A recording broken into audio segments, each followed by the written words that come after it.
Donc, pendant que Karine se fait installer le micro à l'arrière, je vais vous la présenter. Karine Ankou, qui œuvre en forêt depuis 27 ans. Très jeune, elle a commencé par défricher des sentiers, puis a quitté le Québec vers l'Ouest canadien pour planter des arbres et débroussailler durant 4 ans. Sa curiosité l'emmène jusqu'au diplôme d'ingénieure forestière en 2002. Elle œuvre ensuite en forêt privée dans le domaine des érablières acéricoles et chemin faisant vers des solutions axées sur l'adaptation des forêts au changement climatique. Son principal intérêt est de partager cette passion et valoriser l'aménagement durable des forêts. Donc, Karine, c'est à toi. Ben, c'est ça. Ben, Karine est plus petite que Karine. Toute petite physiquement, grand cœur. OK, ça marche. Bonjour à tous. C'est génial de vous revoir. On se suit de colloque en colloque. Je voudrais faire lever la main celles et ceux qui sont citoyens non biologistes et non forestiers. Ah, il y en a plus que je pensais avec Huguette dans le fond. Ah, génial, vous êtes incroyable. Merci d'être venu. Et il y a des mots quand même, migration assistée, ouais.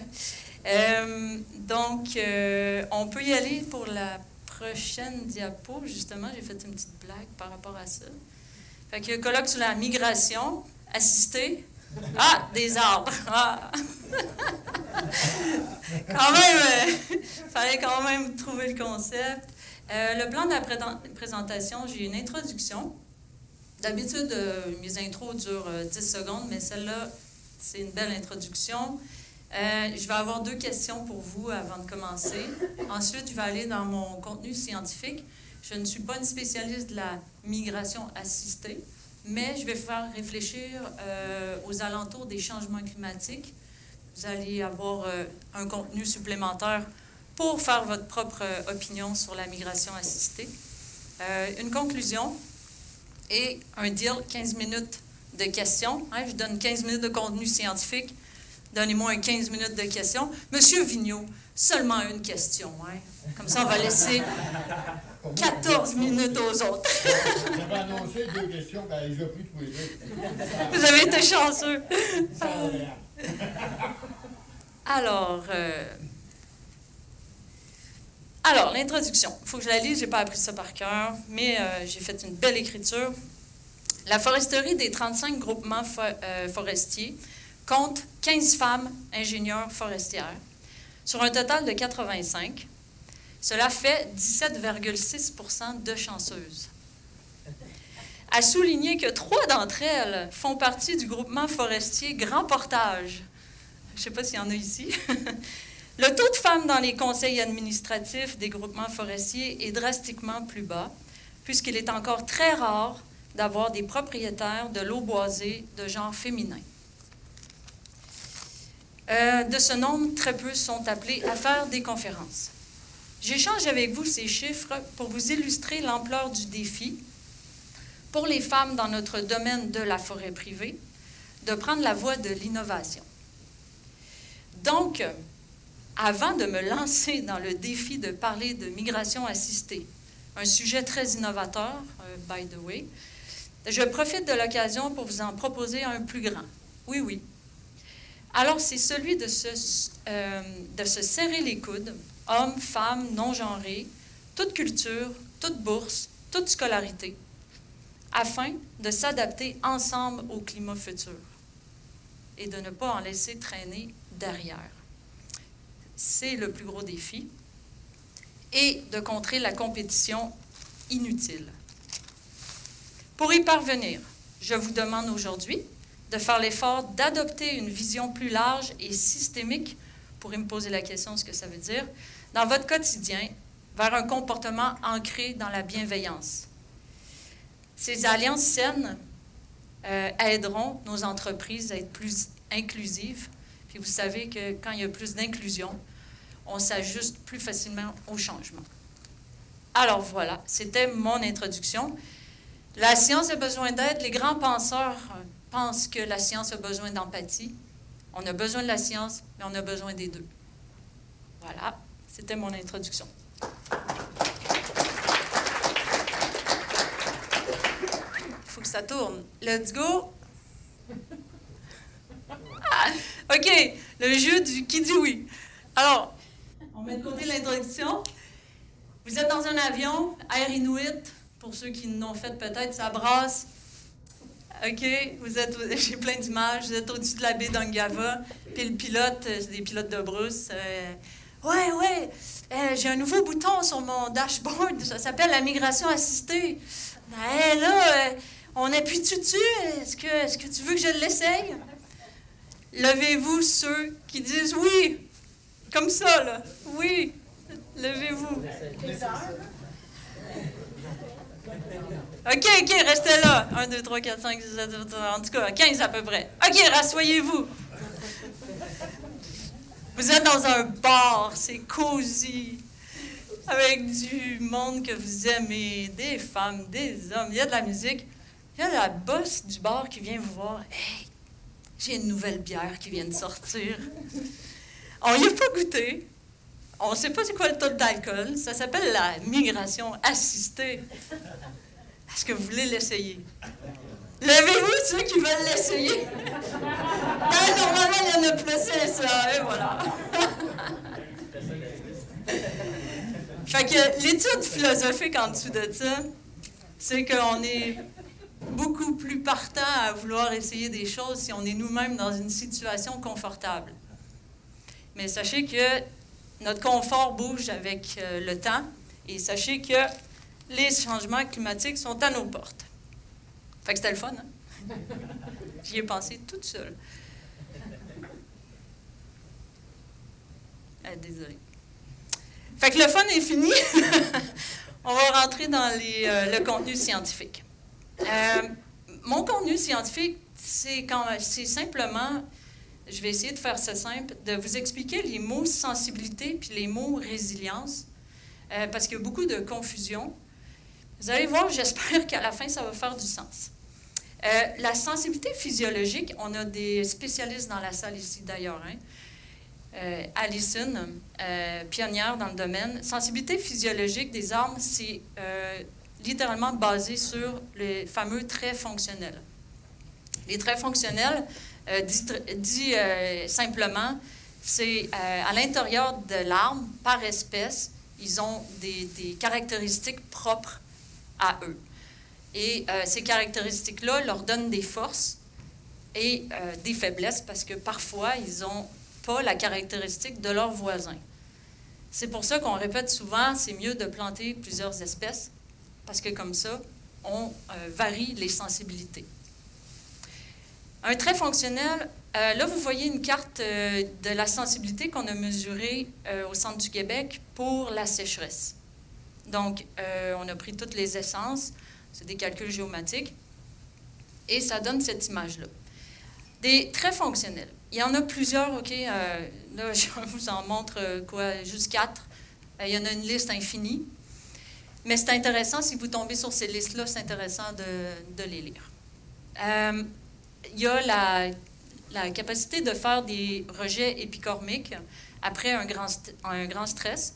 Et ça, ce sont mes photos réelles après la sécheresse mortelle de 2012. Je vous en parle tantôt. Il y a le pin Ponderosa, c'est celui de Flagstaff, en Arizona.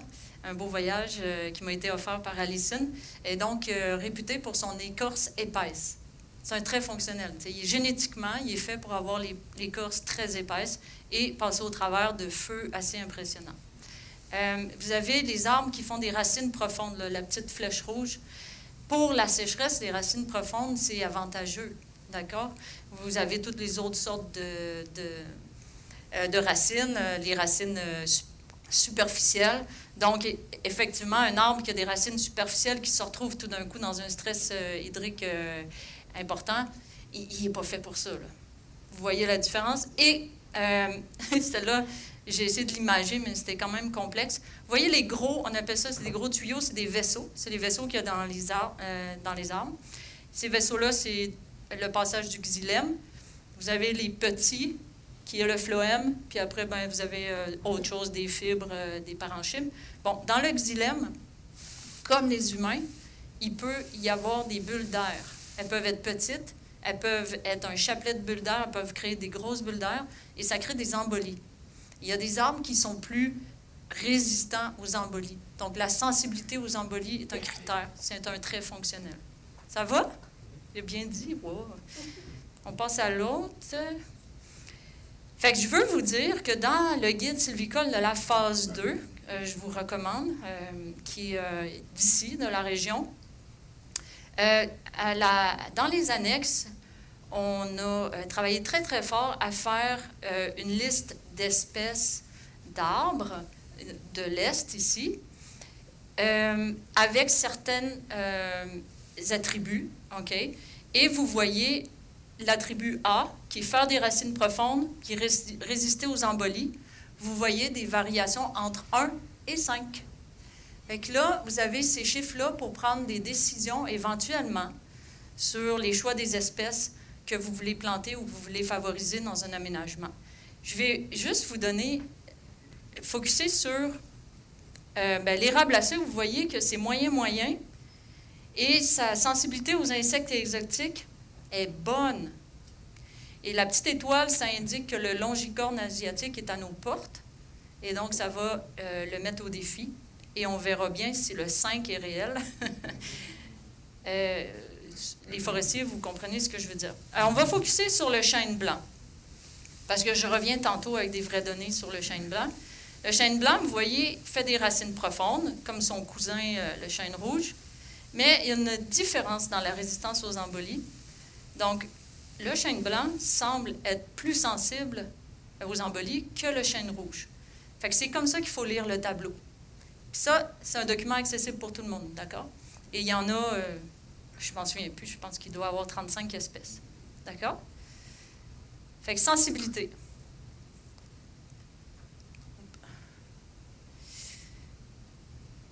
On va aller à résilience. Alors, la résilience, ça, c'est un attribut qui est une addition de plusieurs paramètres. La sensibilité, c'est un paramètre pur, axé sur les traits fonctionnels. La résilience s'accote sur l'adaptation qu'on doit additionner, c'est une façon de le voir, là, additionner à l'exposition climatique et à l'exposition du site. Donc là-dedans, on n'oublie pas les sols, on n'oublie pas le climat et on n'oublie pas les capacités d'adaptation. Une adaptation qu'on a dit à court terme, c'est cette puissance que certains arbres ont, fait que ce n'est pas tous les arbres, de faire des rejets de souches. Vous savez, quand les espèces sont capables de faire des rejets de souches, ils sont capables, tout de suite après le stress, que ce soit une coupe, une sécheresse ou peu importe, certains feux, pas trop sévères, de repartir en photosynthèse et de continuer à nourrir racines, lumière, etc., le cycle. Ça ne fait pas nécessairement les beaux arbres qu'on a en tête, droit, rectiligne pour la fibre, le bio, etc. Mais en termes écologiques, pour cette espèce-là, c'est un acte de survie très fort. Après, on a les capacités d'adaptation beaucoup plus longues. Elles peuvent s'étendre jusqu'à 100 ans, jusqu'à 700 ans. C'est toutes les adaptations génétiques. On a une spécialiste, je pense, en génétique aujourd'hui.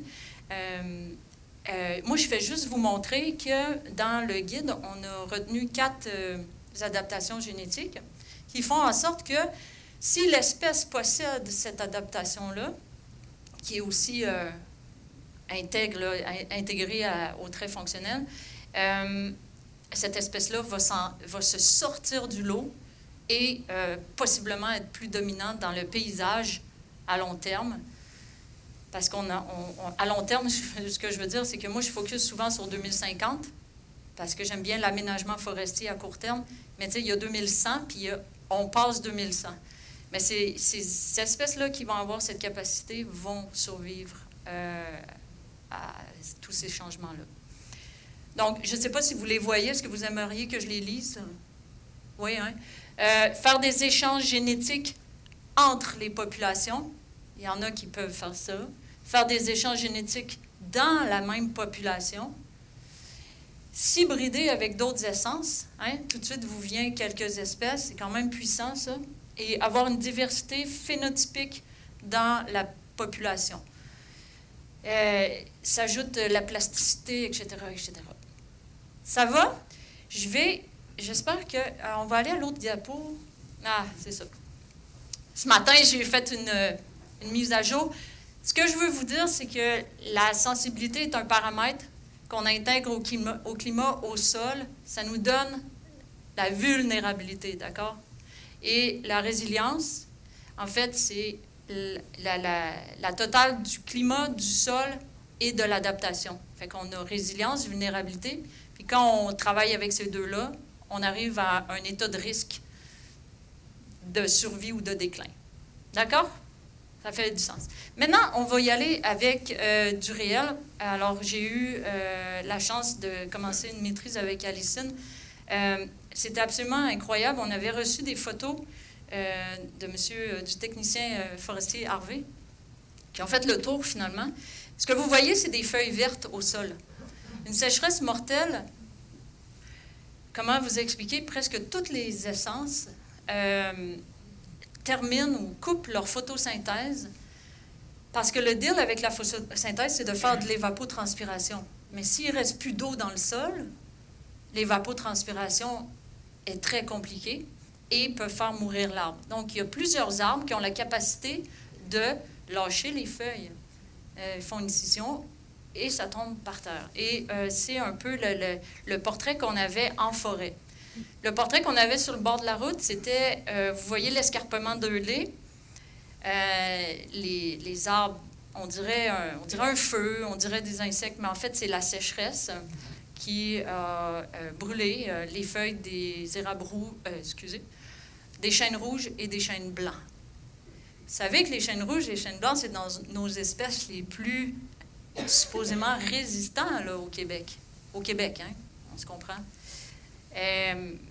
Donc, allons voir. Est-ce que vous avez compris que la température avait augmenté de 1,8 degrés en moyenne, ce qui fait que ça se rapproche des projections, des projections des RCP. Donc, on avait une espèce de laboratoire, justement, vivant pour voir les effets. Fait que moi aussi, j'ai des petits tableaux. J'ai essayé de faire ça simple, mais je veux mettre l'emphase sur le fait que peu importe l'espèce que vous amenez, de loin, de proche, l'espèce est juste sur le lot voisin. Les arbres ont différents stades de développement. Il y a le futet, c'est les arbres matures. Les gaulies, c'est les moyennes. Hein, et les semis, les petits. La mortalité face à des stress, ça varie en fonction du stade de développement. Donc, vous pouvez vous dire, ah, super, moi, mes arbres ont passé au travers. D'accord, mais est-ce que tu as regardé par terre? Est-ce que les semis ont passé au travers? Est-ce que ta future forêt a passé au travers? Fait que dans cette sécheresse mortelle-là, ce que je veux vous amener à voir, c'est qu'en termes d'arbres matures, c'est le chêne blanc avec un taux de mortalité de 30, là, je vais laisser faire les virgules, d'accord, de 33 % environ. 33 % des chênes blancs. Les chênes blancs qui étaient présents sur le site depuis 50 à 100 ans, ils en avaient vu là, des vertes et des pas mûres. Et cette sécheresse a mis à mort le 33 %. Au niveau des gaulies, là, c'est plutôt, je dirais, l'apocalypse. Toutes les gaules des érables à sucre, 97 % des érables à sucre sont morts. Ce qui indique à dire que toute la future forêt d'érables à sucre n'existe plus, là.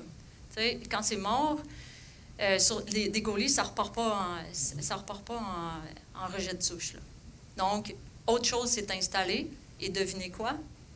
Des plantes envahissantes. OK? Donc, un trou donne la place à d'autres choses, puis c'est souvent pas nécessairement ce qu'on veut. Et là, il n'y a rien à faire, là, c'est le parc Gatineau. On n'arrivera pas avec d'autres espèces, là. Et ça, c'est protection sous cloche de verre.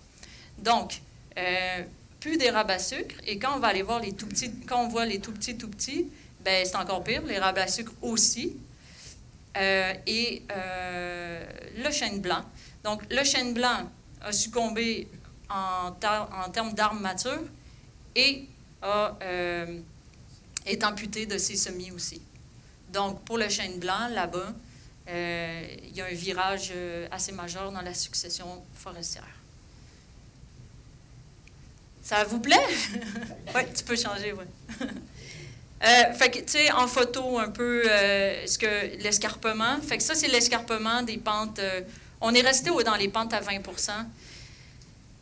Qu'est-ce que ça vous allume, chers forestiers, forestières? C'est que, voyez-vous, même les espèces les plus résistantes, sur un site très aride, très rough, hein, l'escarpement de Dudley, c'est plein sud. Il fait chaud, il fait froid. Avec des sécheresses mortelles, on arrive au bout de ces essences-là. Pour ceux qui sont fans de Craig Allen, c'est son message aussi planétaire. On voit de plus en plus des forêts qui sont supposées d'être résistantes aux sécheresses qui déclinent et meurent au travers de la planète. Bon, je suis rendue où? Ah, je suis rendue dans les solutions. Ça fait que je ne m'éternise pas, ce n'est pas une conférence sur l'aménagement, malheureusement, ça serait le fun. On pourrait s'en parler longtemps. Ici, c'est de vous rappeler, pour ceux qui savent déjà, et pour ceux qui ne le savent pas, on a quand même 3 stratégies importantes d'adaptation au changement climatique. Et ça se nomme travailler en résistance, travailler en résilience ou travailler en transition. Pour les biologistes, transition, c'est restauration, c'est un peu pareil. Et du coup, travailler en résistance, c'est essayer de garder les arbres qu'on a présentement, même si les changements climatiques s'en viennent. Donc, on travaille très, très fort et on n'est pas sûr du résultat, mais c'est une possibilité.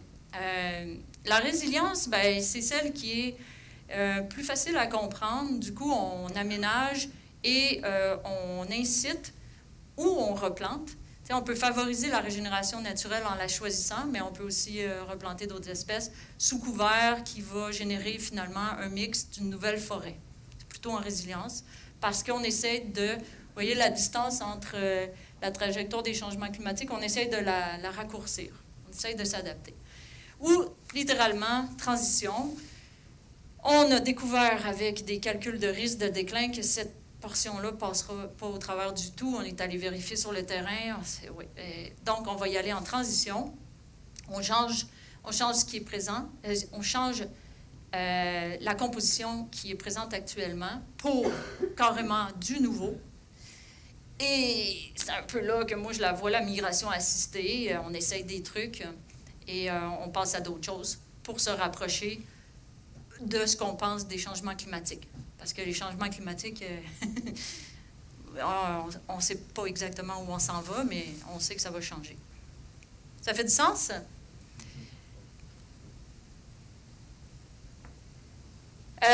Donc, ma conclusion, évidemment, la migration assistée, pour moi, ça reste une méthode controversée. Vous allez voir dans ma vraie conclusion tantôt. Une solution concrète, par contre, pour favoriser la transition rapide, je dirais. Mais il y a des défis logistiques incroyables. L'approvisionnement, la gestion des plans, on ne les connaît pas, ces plans-là. Il faut les gérer. L'évaluation continue de l'adaptation. Hein, on n'est pas très forts, nous, les forestiers, sur les suivis. Hein? Anyway, peut-être que si on s'améliore là-dessus, on va pouvoir faire l'évaluation continue de l'adaptation puis de leur impact dans le nouvel environnement. Puis si on voit que l'impact est négatif, bien, il va falloir agir. Pas ah, ouais, je suis allée marcher, attendez. C'est ça. Voilà ce que je répète et répète, c'est la coordination systémique. Systémique, c'est quand le système est complexe. Il faut prendre soin des interactions. C'est contraire de cartésien. Et la communication bienveillante entre les parties prenantes. Hein, là-dedans, il y a du mix biologiste, forestier et tous les autres que je ne connais pas pour une application réfléchie. Fait que j'y crois, une bonne planification qui réunit l'expertise scientifique et expérientielle, en tout cas avec l'expérience qu'on a, pourrait aider possiblement à relever ces défis-là. Fait que si je reviens à mes histoires d'avion et de bord, ben c'est ça. Tu sais, dans le fond, prenons donc l'avion, puis la bière, hein, migration assistée, et sautons ensemble. Mais j'ai un bémol. On va sauter avec des parachutes, puis s'il vous plaît, avec un manuel d'utilisateur, que dans le fond, là, j'ai pas vu encore actuellement. J'ai pas vu de manuel comment faire de la migration assistée. Donc, tous ceux qui travaillent là-dessus, allez-y, continuez, parce qu'on a hâte de vous lire. Voilà.